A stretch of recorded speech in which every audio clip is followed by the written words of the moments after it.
Bienvenidos sean todos a su programa El Arte de Curar, porque curar es un arte. Este programa, su propósito, su meta es orientar a la población, darles las herramientas, los conocimientos, para que puedan cuidar su salud. Ese es el propósito. Y hoy tenemos con nosotros a la doctora Tania Vargas, maestra, internista, neuróloga, y vamos a hablar del sistema nervioso. Pero a manera de introducción, quiero explicarle como médico pediatra que soy, que desde que se inicia la formación del ser humano en la primera etapa, las primeras 12 semanas, que es lo que se llama la embriogénesis, comienzan a formarse órganos, ¿verdad? Desde el sistema sanguíneo tenemos sistemas, oiga la palabra, sistemas, y tenemos también órganos que se conectan al sistema. Entonces, así se nos va formando, después que comienzan las divisiones, ectodermo, mesodermo y todas estas cosas, desde ahí comienzan a salir los diferentes sistemas o órganos que van a complementar los sistemas. El hígado, el riñón, y entonces comienzan la multiplicación de las células neuronales y se forma todo un sistema nervioso. Y tenemos que hay el cerebro con sus partes, la médula espinal, el conducto donde baja, ¿verdad? Por ahí es ese cordón, que es como la continuación del cerebro. Pero además de eso, todos los nervios que van distribuidos por el cuerpo, que transmiten las sensaciones, que transmiten el dolor, el calor. Pero en un momento eso se puede enfermar. Claro que sí. Eso se puede enfermar. Entonces hoy, la que tiene todas las competencias para hablar de las enfermedades del sistema nervioso es la doctora Tania Vargas. Entonces, doctora, bienvenida al Arte de Curar. Muchas gracias, doctor Polonio, por siempre recibirme con tanta amabilidad en este programa cargado no solo de conocimiento, sino también de humanidad. Es un gusto siempre. Así es. En sentido general, la persona comienza a desarrollar su vida, pero el sistema nervioso puede recibir impactos, tanto externos, ¿verdad?, como procesos que se van desarrollando en el individuo, porque, por ejemplo, por un accidente de tránsito, por un trauma, usted puede tener una afectación del sistema nervioso. Pero fuera de eso también, desde las mismas situaciones o enfermedades, a veces hasta las edades de nuestras arterias pueden, o no a veces, la misma edad de nuestras arterias pueden hacer que comience a haber alguna disfunción del sistema nervioso. Yo quiero que usted explique de manera secuencial la importancia del sistema nervioso en el ser humano, cómo actúa de manera primero fisiológica, y luego diríamos de manera patológica cuando aparece en la patología. Sí. Hablar del sistema nervioso es hablar de lo que podríamos decir es el órgano rector de todas las otras funciones de nuestro organismo. Sabemos que nuestro sistema nervioso consta de tres partes principales: el sistema nervioso central, el sistema nervioso periférico y el sistema nervioso autónomo. Para que pueda ser más o menos entendible, el sistema nervioso central, que básicamente está compuesto por el encéfalo y la médula espinal, tienen mucho que ver con lo que se llaman las funciones superiores del ser humano. ¿Qué son esas funciones superiores? Lo que permite al ser humano relacionarse con su entorno, percibir todos los estímulos que provienen del exterior y ser un ente funcional. ¿A qué se refiere esto? La capacidad de pensamiento, las habilidades como el habla, la comprensión, la capacidad de juicio, la capacidad de nosotros hacer un pensamiento crítico también, las habilidades de escritura, la planificación de cualquier tarea.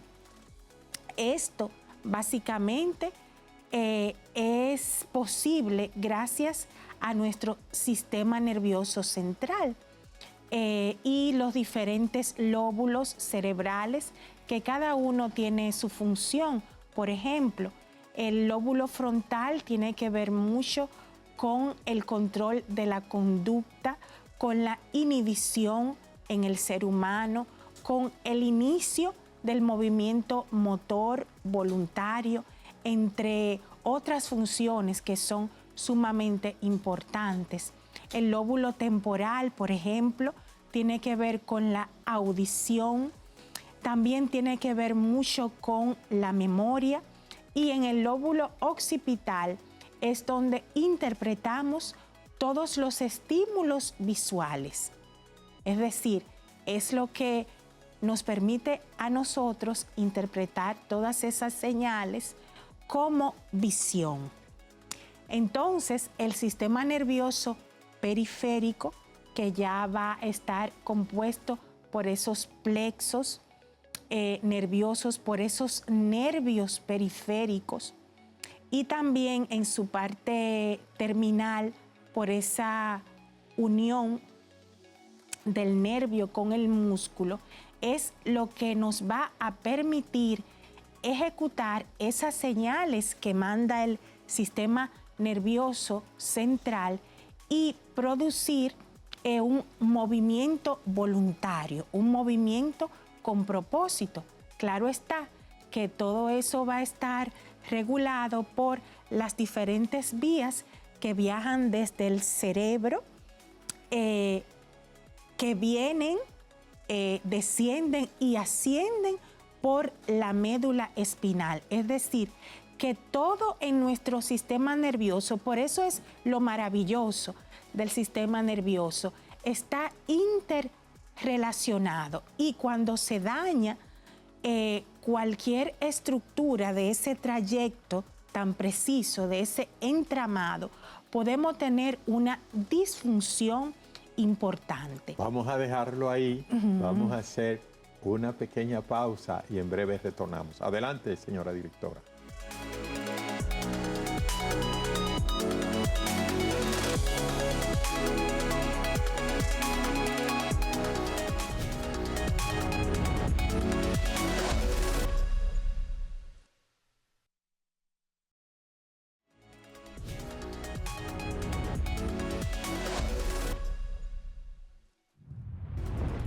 Es importante reconocer cuáles son los factores de riesgo cardiovascular, como por ejemplo, tienes la presión elevada o presión alta, colesterol elevado, hay otros factores de riesgo si fumas, si tienes sobrepeso, si no haces actividad física. Esto es una discusión que se debe de hacer con tu médico, con tu cardiólogo.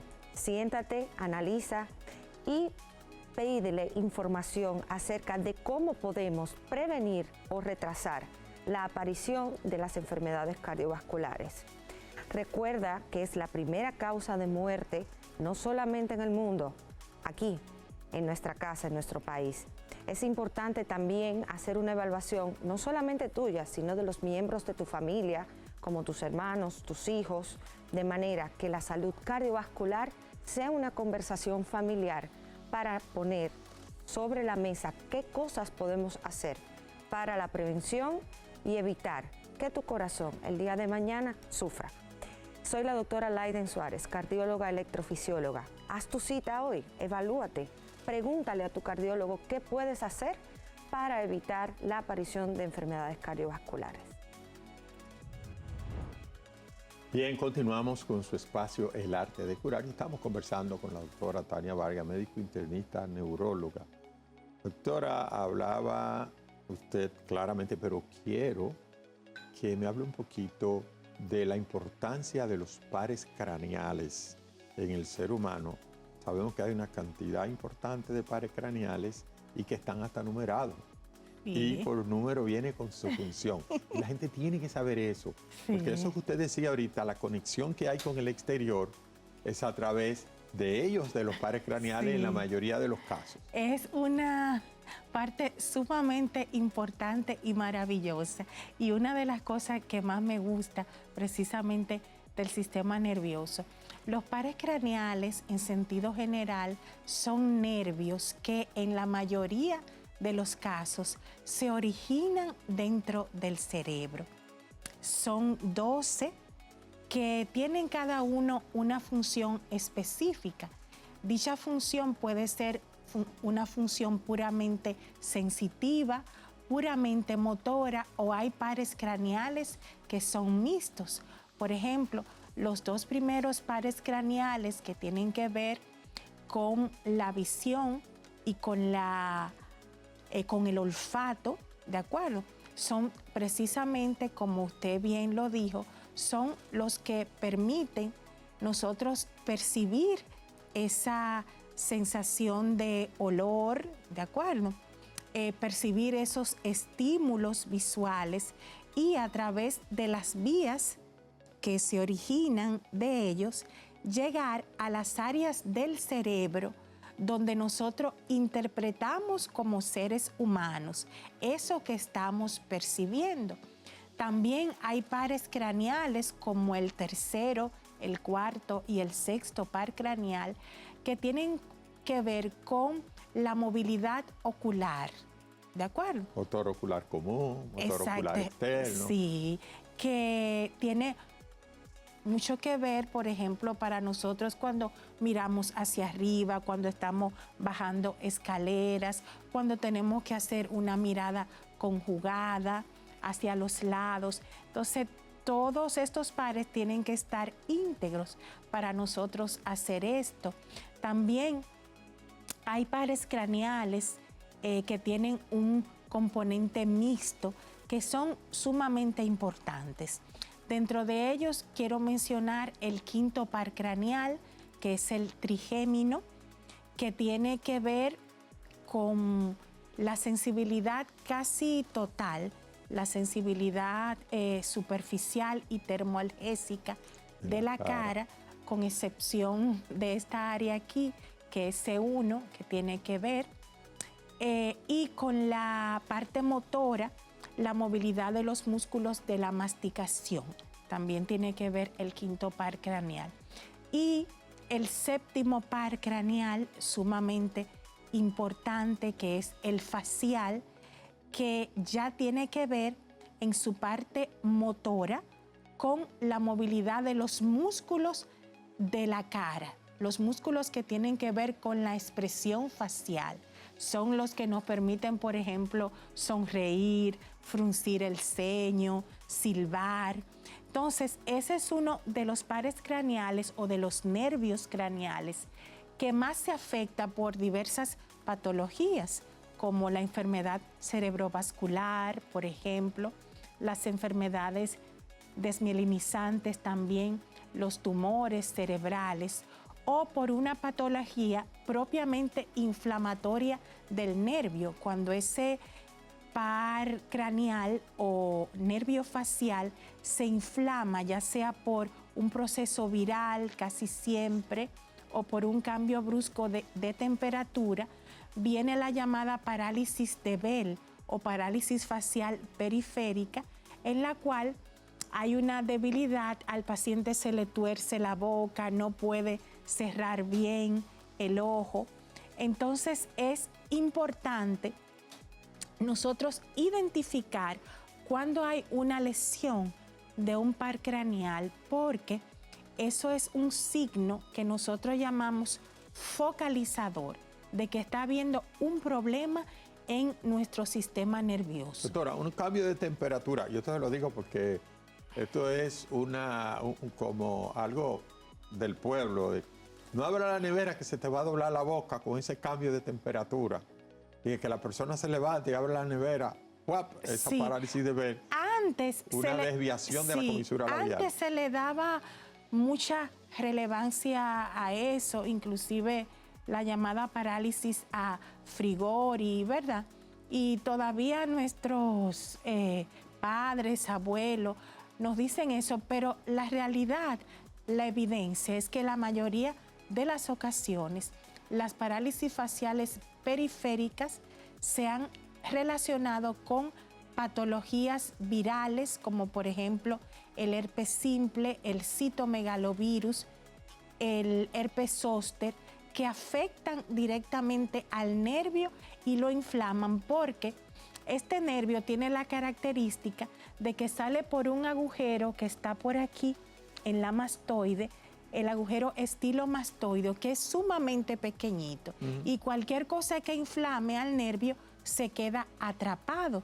También, si hay algo que esté comprimiendo ese nervio, también se puede producir la parálisis facial.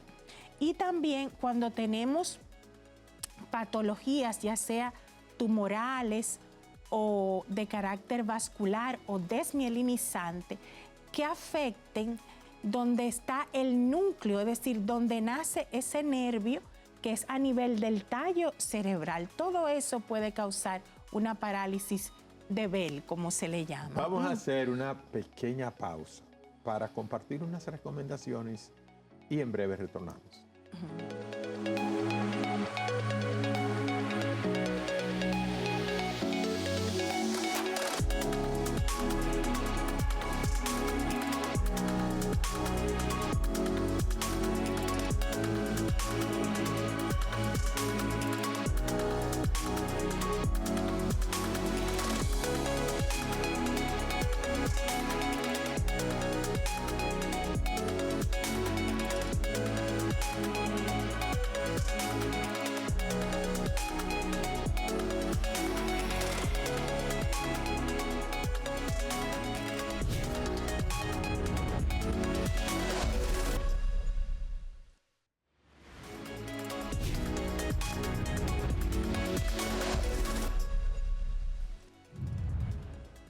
Continuamos con su espacio El Arte de Curar y estamos conversando con la doctora Tania Vargas. Doctora, la gente quiere saber dónde usted da su consulta, cuáles días, cuál es el teléfono para hacer una cita, si ve seguro, ese tipo de cosas.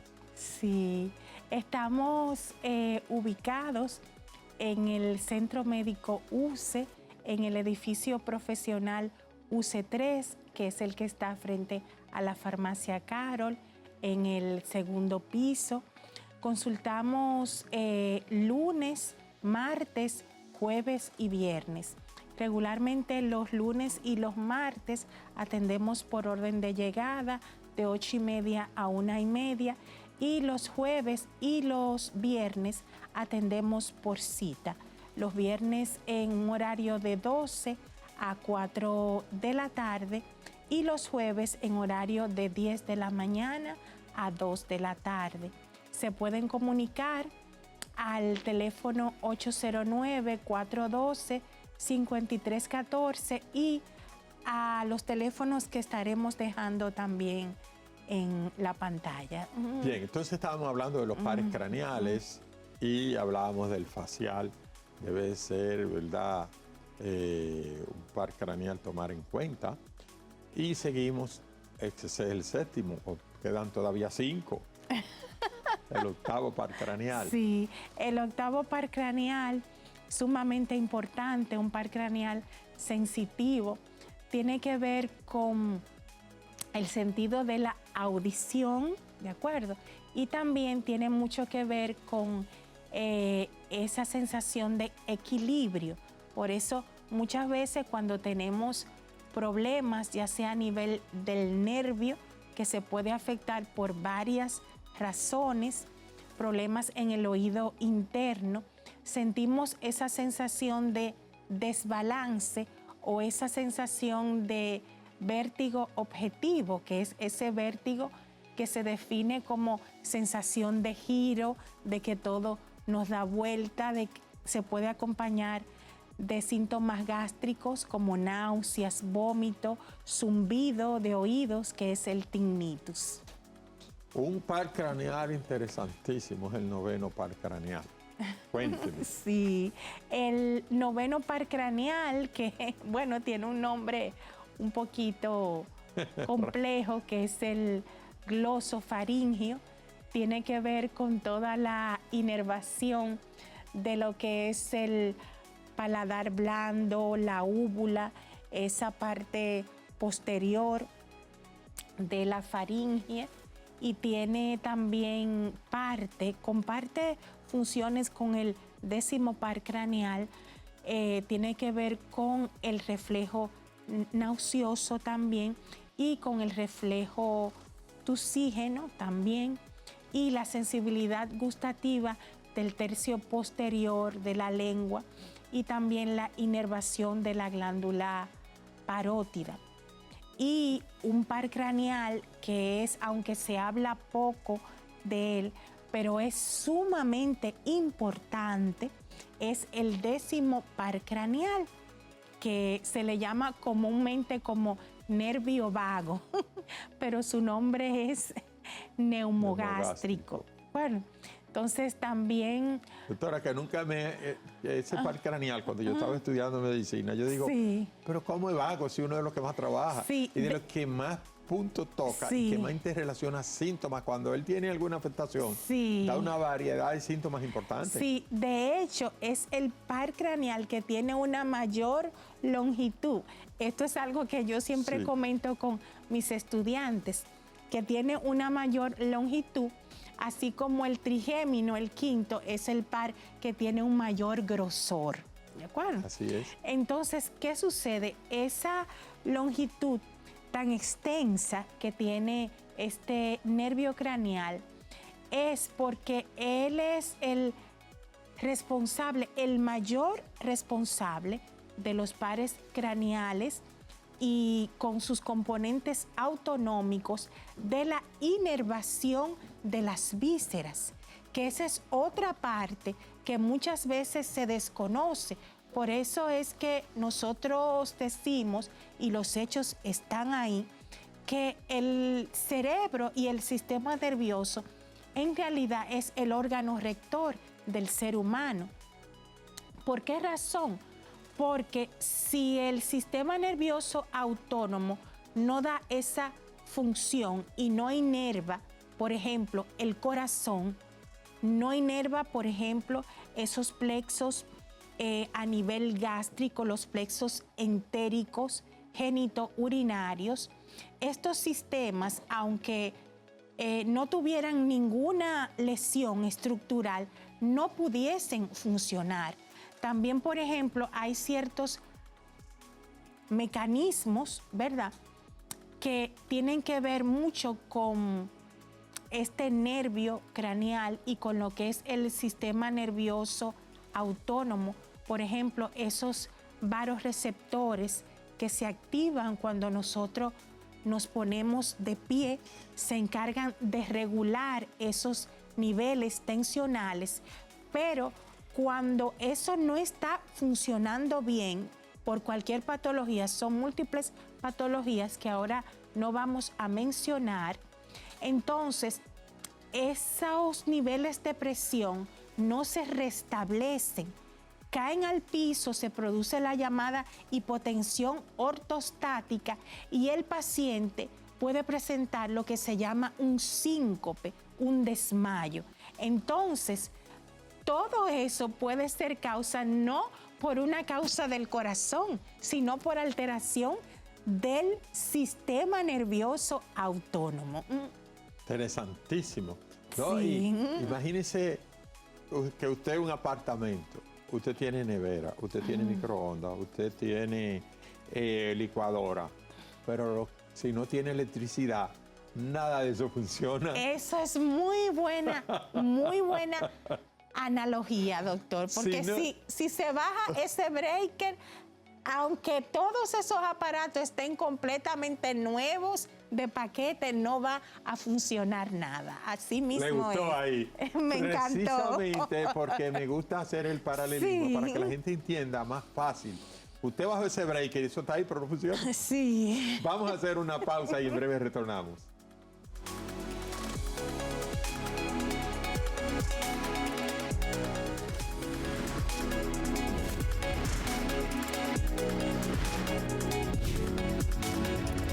Hoy en El Arte de Curar, mi madre Neria Esteves y un servidor Héctor Balcácer les esperamos en El Arte de Curar, donde trataremos un tema de salud preventiva y donde trataremos de que su familia se sienta segura como nosotros. El Arte de Curar, una familia siempre a tu servicio.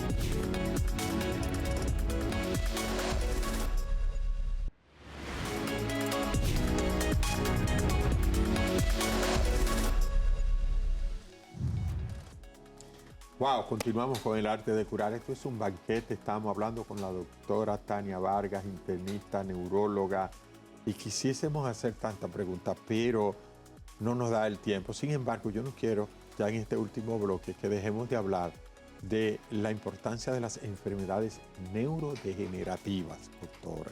Sí, es un tema sumamente relevante, doctor, y quisiera dar este dato.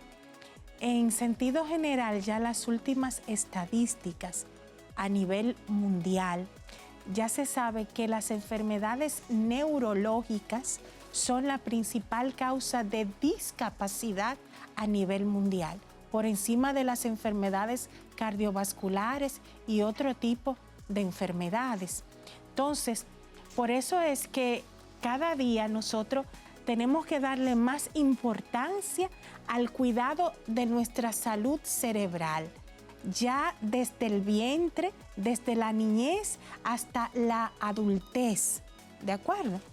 Porque precisamente este tipo de enfermedades que afectan al sistema nervioso y dentro de ellas, en segundo lugar, ocupando las enfermedades neurodegenerativas, principalmente las demencias o como se le conoce ahora como trastornos neurocognitivos, son las que mayor provocan discapacidad, porque nuestro sistema nervioso es el que en realidad nos permite estar en relación con nuestro entorno, nos permite hacer las actividades del día a día, nos permite relacionarnos con nuestros semejantes, expresar nuestros sentimientos. Por eso es que no solamente debemos de acudir a tiempo al neurólogo, porque muchas veces se posterga, muchas veces se le atribuyen esos cambios conductuales, cambios de memoria, alteraciones del patrón del sueño, se le atribuyen a la edad, se le atribuyen al estrés. Una intervención oportuna, doctora, del neurólogo al inicio, ¿realmente podría cambiar el pronóstico de cómo se va a comportar ese paciente? Puede enlentecer el tiempo de evolución y principalmente hacer el diagnóstico diferencial con causas que pueden ser potencialmente reversibles. Por ejemplo, con este tema de las demencias o los trastornos neurocognitivos, hay causas, por ejemplo, por eso siempre mandamos a hacer estas pruebas de rutina, déficit vitamínicos, por ejemplo, B12, folatos, vitamina D3, pruebas tiroideas, cualquier disregulación hormonal o déficit vitamínico pudiera tener un impacto en la cognición. Entonces, también los problemas del sueño y nosotros pensar, bueno, este paciente tiene una demencia, un Alzheimer, y no es así. Por eso es tan importante hacer esa valoración inicial, sumamente importante. Para clasificarla. Exactamente. Usted mencionó lo último del Alzheimer. Veo que cada día hay nuevos descubrimientos, se habla de la higiene, o sea, cómo la gente debe de cuidarse, alimentarse. Se está hablando en un momento, hasta se habló de cirugías, se están utilizando medicamentos. ¿Cuáles son dirían ustedes, que yo veo que siempre va a esos congresos internacionales, cómo ustedes están manejando esa patología actualmente? Bueno, cada día se han hecho muchas investigaciones sobre el carácter biológico de las demencias y específicamente del Alzheimer. Ya tenemos biomarcadores a nivel sanguíneo, a nivel de líquido cefalorraquídeo que nos permiten ya hacer un diagnóstico definitivo de la enfermedad, que anteriormente usted sabe que se decía que ese diagnóstico solamente era por necropsia que se hacía, pero cada día con estas herramientas, con los estudios de imagen, pero sobre todo con la valoración clínica y las pruebas neuropsicológicas, nosotros nos podemos orientar hacia clasificar ese síndrome demencial que puede tener muchas causas. Doctora, brevemente, algunas ya recomendaciones finales porque estamos terminando el espacio y no quiero que usted deje de dar esas, en sentido general, recomendaciones finales para personas que tienen estos procesos degenerativos. Sí, sí. Es sumamente importante y esta frase siempre me gusta utilizarla y es válida para cualquier persona a cualquier edad, desde los niños, adolescentes, usted, yo.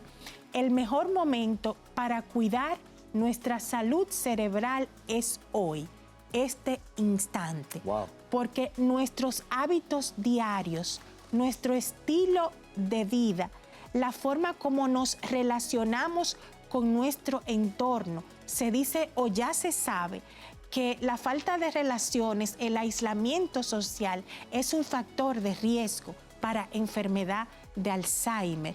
El sedentarismo, ¿de acuerdo? Estos hábitos tóxicos, el uso de tabaco, el uso de alcohol, la obesidad también. Es decir, nosotros podemos hacer algo para tener, y vuelvo digo, estos son tal vez términos llanos para que las personas comprendan, para nosotros poder cuidar nuestro cerebro y tal vez tener menos chance de padecer estas enfermedades neurocognitivas, sabiendo que la medicina no es una ciencia exacta. Muchas gracias, doctora Tania Vargas, por haber estado en El Arte de Curar.